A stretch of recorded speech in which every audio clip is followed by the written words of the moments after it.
What a time to be alive, huh? What a week. We made it to Friday, final Friday of June. We're standing by for some Supreme Court decisions, which could include the death of birthright citizenship, the scourge, the plague upon the land, the incentive for people to come into our country illegally so that they can have a baby and can grant citizenship to that child. Speaking of citizenship, what do you make of the Tennessee congressman who wants to have Zohran Mamdani denaturalized, because he's only been an American citizen for like 6 years, denaturalized and deported back to Uganda? He's a Muslim from Uganda, the guy that might just be the next mayor of New York City, who wants to defund the police, who defends globalize the Intifada. He's an anti-Semite. He hates Jews. He hates people financially successful. He's a real hater. One thing you got to give this kid credit for, he has fooled a lot of people in New York City. That big smile, all those TikTok videos. You want to see the real Zohran Mamdani? Look at the video of him having to be held back from charging at Tom Homan, the border czar. Tom Homan, and I think that was when Tom Homan was eating an apple, which was perfect. But they had to hold Zohran back. Big tough guy. He was going to, I guess, go beat up Tom Homan. I'd kind of like to see those two go at it. It'd be a short bout, don't you think? I'm not sure I'd want to, any of us would want to tangle with Tom Homan. But anyway, that's who he really is. He's a hateful, rage-filled little bigot who hates Jews and is going to destroy New York. And these dummies in New York might just put this guy into the mayor's office. Cuomo now has changed his mind, and evidently Cuomo is going to stick it out. He's not going to drop out like everybody assumed he would. So if he stays in, and Curtis stays in, and Eric Adams stays in, Zohran Mamdani is going to become the next mayor. That's how screwed up New York is right now. And it hit me in the middle of the night last night. I was thinking about all this, why I'm so upset about what's happening in New York. It's because anti-Semitism in America is going to be formalized. It'll be blessed. It'll be sanctioned. If you've got a Jew hater as the mayor of the city with the biggest Jewish population in America, well, you've just codified anti-Semitism. It's one thing to have the punks on the Columbia University campus screaming from the river to the sea. This guy would be the mayor. And on behalf of every normal, decent person in America, let me extend a official and formal apology to every Jew who might be in this audience right now, listening or watching, because it will be one of the lowest blows, one of the darkest chapters in American history since World War II. And that's how bad it is. But I go back and forth. I want to fight for New York and I want to defend it. I cherish it. I love the vibe. I've always appreciated New York. I've always dreamed of working there, living there. I got to do both. I'm kind of like, look, if they're dumb enough to let all this happen, you're going to deserve it. You're going to deserve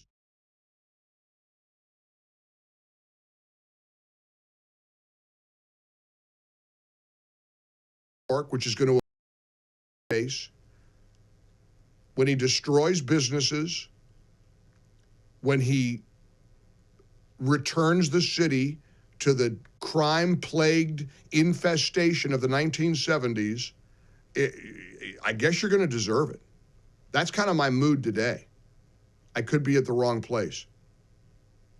But look, there's a lot to cover. There's a lot to deal with. I am cautiously optimistic about our country, and I'm celebrating a great week for the Trump administration, a fantastic week for President Trump. This big, beautiful bill is supposed to be on Trump's desk by the 4th of July. Yesterday, he talked about the big, beautiful bill. Of course, they're still trying to churn out the sausage. They're trying to figure it out. Here's what President Trump said about his big, beautiful bill. The one big, beautiful bill. This is the ultimate codification of our agenda to, very simply, a phrase that's been used pretty well by me over the last 10 years, but maybe even before that, make America great again. Very simple, make America great again. When Joe Biden used to get up and say, we will stop this horrible MAGA. We're going to stop MAGA. We're going to fight it. I said, Joe, loosen up. It's called Make America Great Again. It's okay. He's right. It's okay to make America great again. There's nothing wrong with it.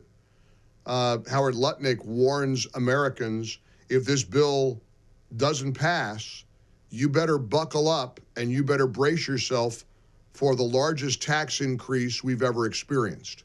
The Republican Party is behind Donald Trump. They're going to pass this bill. It'll be the largest tax cut in the history of the United States of America. Or imagine if they didn't pass it, it would be the largest tax increase. So who isn't going to back the largest tax cut in the history of America? No tax on tips, no tax on overtime, really delivering on his promises. So I think we're all really excited about what's coming. I am too. I'm cautiously optimistic, but who knows?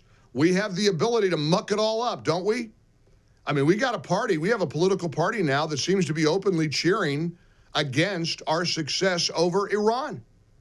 A media that reported, evidently falsely, that the American missile attacks against the uranium site or the nuclear sites in Iran weren't all that successful. And they got real excited about it. Look at that. Look at that. We failed. America's military fell face planted. It didn't work. Oh, they're going to be ready to build nukes in a week. Didn't do anything. Mark Halperin is a Washington, D.C. journalist. He's got a podcast. And I don't think he would be described as a conservative in any way, shape, or form. But he unloaded on the legacy media for breathlessly hoping that the Iranian strikes were unsuccessful. The media is just, it's insane because Pete Hegseth is correct. They put out a fragment of a preliminary report and they framed it as if the president was lying. It's insane what they did. Oh, Hold on. I'm not quite done. Sorry. The fragment of a preliminary report by one part of the intelligence community should not have been cast, as CNN and the New York Times did, as some definitive judgment on whether it worked or not or how effective it was. I get so tired of asking you, isn't it awful the way the Democrats are cheering against America? I get so tired of that, but I wonder if it's ever going to change. Do you think, look, maybe you don't agree with me. Do you not believe that Democrats are rooting against America? They're wanting America to fail? Their hatred of Donald Trump. I saw them do a big segment last night on Fox News on Rosie O'Donnell. This poor woman is broken. She's broken. I mean, she looks terrible. She's over in Ireland doing podcasts and interviews.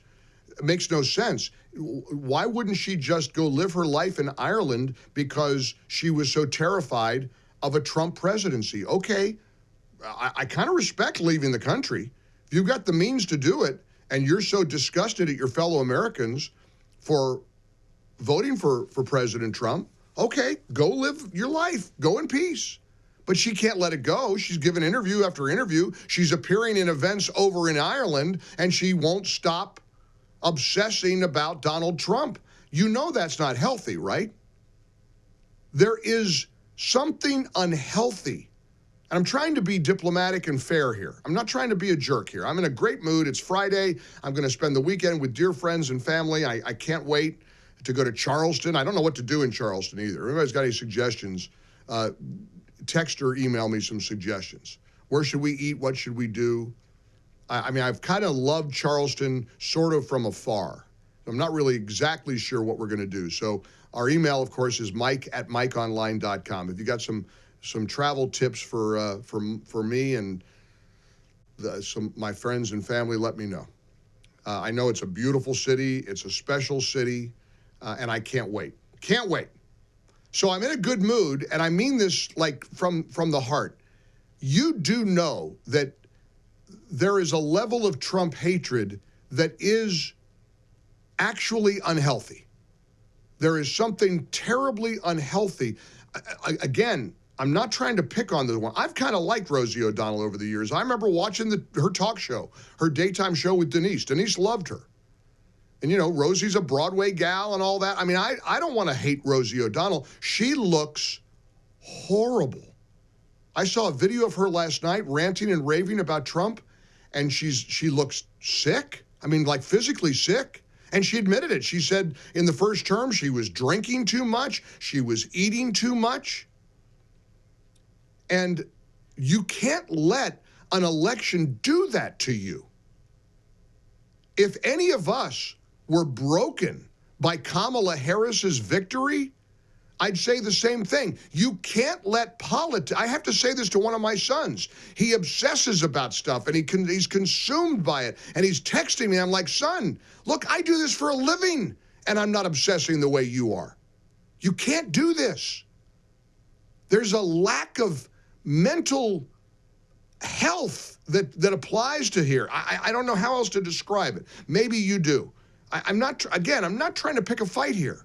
But don't you agree with me that there are people in your life who are mentally unwell because the election turned out in a way they didn't like? 800-655-MIKE, 800-655-6453. Join us. For full shows, live and on demand, it's Salem News Channel.